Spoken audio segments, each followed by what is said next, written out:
The literary scholar Roger Lonsdale once suggested that our knowledge of 18th century poetry has depended heavily on what our anthologies have decided to print. One for the most part modern anthologies have, in turn, drawn on collections put together at the end of the 18th century and the beginning of the next, when the ideal for inclusion was essentially that of polite taste. The obscene, the feminine, and the political were by general cultural agreement usually omitted. Lonsdale is not the only scholar questioning the basis of the canon. Indeed, revisionism is fast becoming one of the more ingenious and useful parlor games among academics. Modern readers are no longer so squeamish about obscenity nor so uncomfortable with the purely personal lyric as were the editors at the end of the 18th century. And we are hardly likely to find poetry written by women objectionable on that score alone. In short, the anthologies we depend upon are out of date. Among the works that would never have been a source of poems for the canon, and one mentioned by Lonsdale, was the collection of verse published in 4 parts by J. Roberts beginning in 1731, The Merry Thought, or The Glass Window and Boghouse Miscellany, commonly known simply as the Boghouse Miscellany.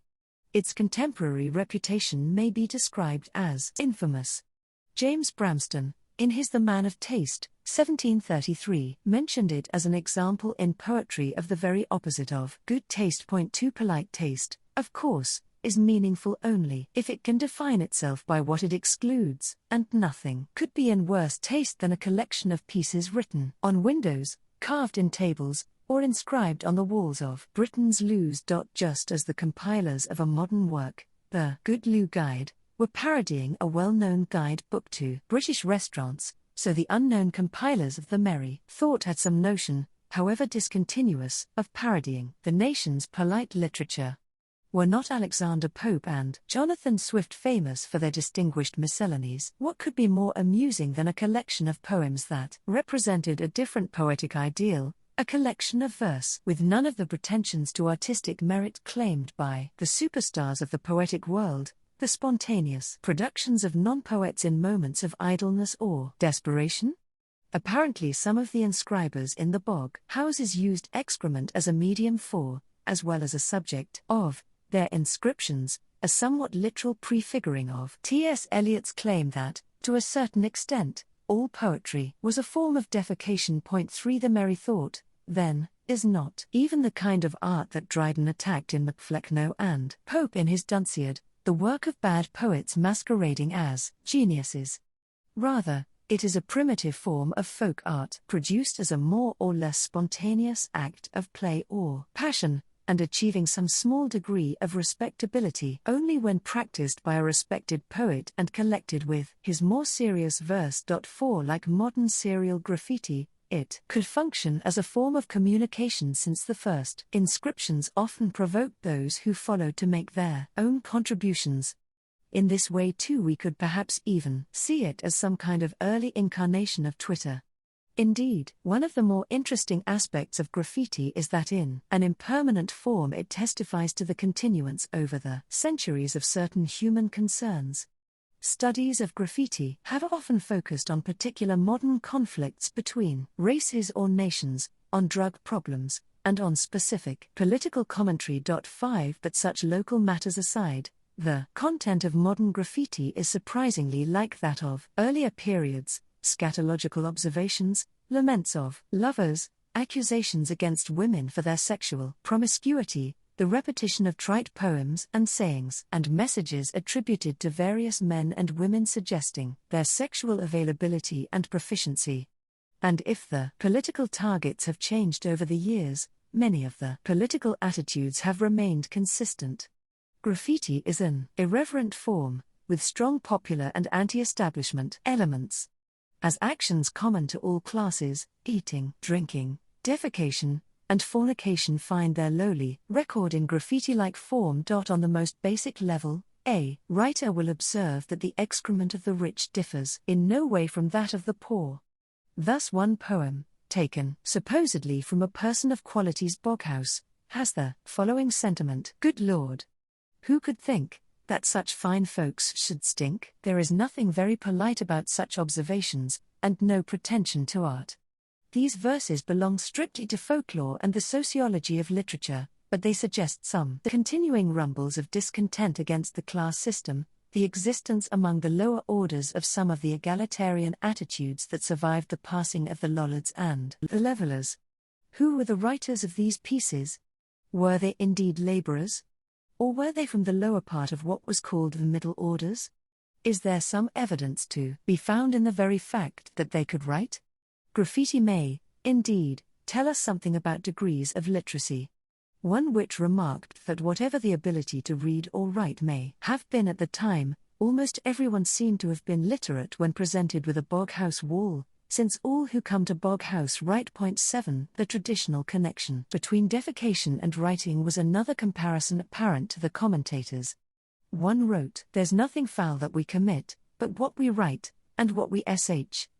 And the lack of some paper or material to clean the rear end provoked the following sentiment in the form of a litany. From costive stools, and hide-bound wit, from bawdy rhymes, and whole besh, -t. From walls besmeared with stinking ordure, by swine who near provide bum fodder Libera knows." Other types of graffiti, however, vary from the very earnest expression of affection to the non-excrementally satiric.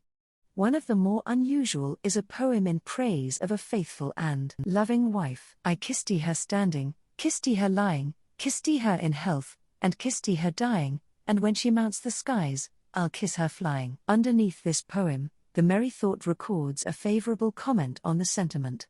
Even more earnest is the complaint of a woman about her fate in love. "Since cruel fate has robbed me of the youth, for whom my heart had hoarded all its truth, I'll ne'er love more, despairing e'er to find such constancy and truth amongst mankind." February 18, 1725. We will never know why she was unable to marry the man she truly loved, but her bitterness may have been short-lived.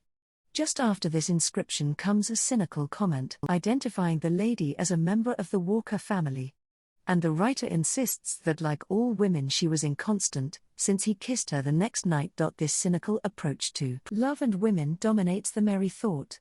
Prevailingly, women are depicted as sexually insatiable, as in a piece written by a man who takes a month's vacation from sex to recoup his strength. 12 And the related image of the female with a sexual organ capable of absorbing a man plays a variation on the vagina dentata theme. 13 In a more realistic vein, though equally cynical, is the poem on the woman who complained of her husband making her pregnant so often. "A poor woman was ill in a dangerous case, she lay in, and was just as some other folks was by the Lord, cries she then, if my husband e'er come, once again with his wool for to tickle my bum, I'll storm, and I'll swear, and I'll run staring wild, and yet the next night, the man got her with child.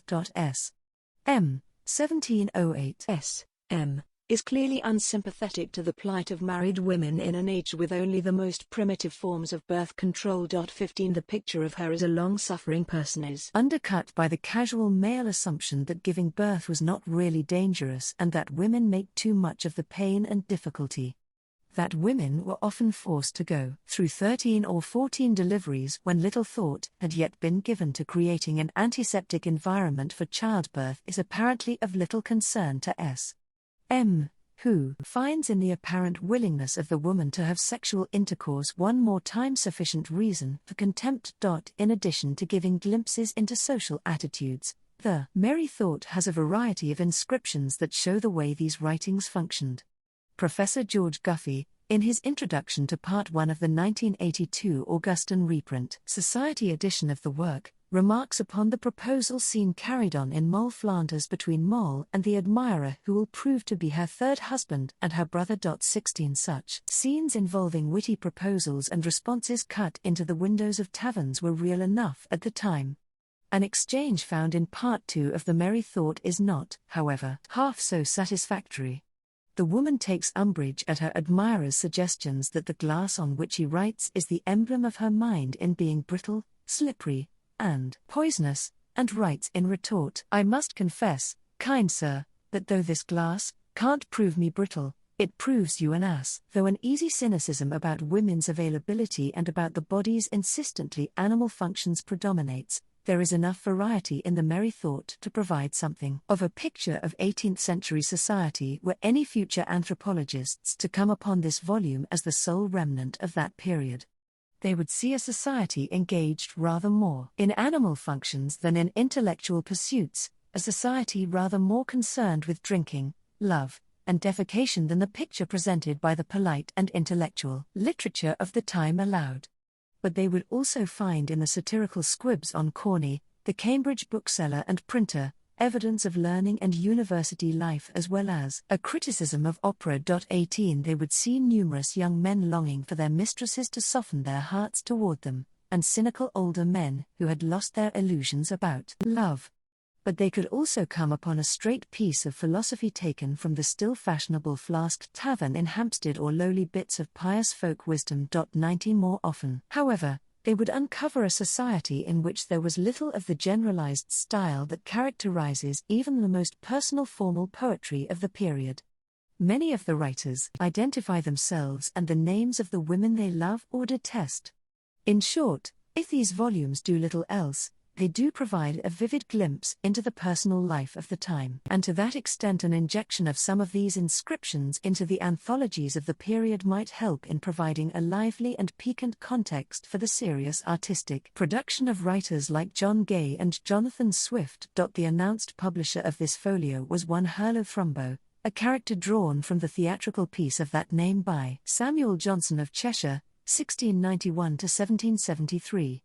Professor Guffey has proposed that James Roberts, for whom the 4 parts were printed, was almost certainly the collector of the graffiti, and that the name of Hurlo was invoked in order to attract some of the attention that Samuel Johnson of Cheshire and his play were still receiving 2 years after the play's first performance and publication. 20 But Roberts would appear an unlikely candidate for the role of editor. 21 I would suggest, rather, the possibility of a more direct and active connection with Samuel Johnson of Cheshire, that he was himself likely the compiler of the 4 parts of the Merry Thought, and that, whatever the individual versifiers may have intended, this infamous collection of graffiti, as collection, shares very closely with Johnson's other work a spirit of wild variety, eccentric juxtaposition, and essential anarchism that is meant to lead, not to clever parody of polite literature, but to a new, almost apocalyptic vision of the sublime. At the first level, Hurlo, or the supernatural, 1729, itself appears to be quite simply a parody, in this case of opera in the form of a work mixing dialogue and song in a manner similar to but much wilder than Gay's Beggar's Opera. Johnson's apparent takeoff on the heroics of opera managed to include in its attack a commentary upon the absurdity of contemporary tragedy as well as some specific references to those works that aimed at the sublime. Lines like "This world is all a dream, and outside, a dunghill paved with diamonds" seem to call the very nature of metaphor into question, especially when juxtaposed with other delirious lines such as "Rapture is the egg of love, hatched by a radiant eye," or by songs such as that sung by the king on contemplating the effects of swallowing gunpowder and brandy together. "Then lightning from the nostrils flies. Swift thunderbolts from anus, and the mouth will break, with sounds to pierce the skies, and make the earth to quake." Hurlo may be mostly nonsense, but from the standpoint of literary history, it is highly significant nonsense. It represented a revolt against all dramatic conventions and shared a number of qualities with graffiti, including the sense of spontaneity. Had Johnson's intention been something as relatively uncomplicated as literary parody, he would have achieved some minor fame in a century which could boast any number of geniuses who had specialized in deriding the pretentiousness of the more established literary forms, particularly tragedy, the epic, and the pastoral. But Johnson of Cheshire lacked the aesthetic distance required of sustained irony and had a grander purpose in mind. His tradition was not that of the parodist but rather that of the visionary, the mystic whose tendency is to merge the high and the low, the sublime and the absurd, within a single work. 7 He was not attacking the extravagant rants of the heroic play as Fielding was to do in his Tragedy of Tragedies, 1731, or reflecting on opera and pastoral as Gay had done in the Beggar's Opera, 1728, rather he was trying, however unsuccessfully, to maintain his own work at the highest reaches of sublimity. He was like one of Pope's flying fishes, who now and then rise upon their fins and fly out of the profound, but their wings are soon dry, and they drop down to the bottom. In his preface to The Blazing Comet, or The Beauties of the Poets, 1732, Johnson of Cheshire noted that the same thought that makes the fool laugh may make the wise man sigh. 24 Given such an equivocal approach to the ways in which the audience responded to his work, the poet could easily shrug off audience laughter to his most sublime lines.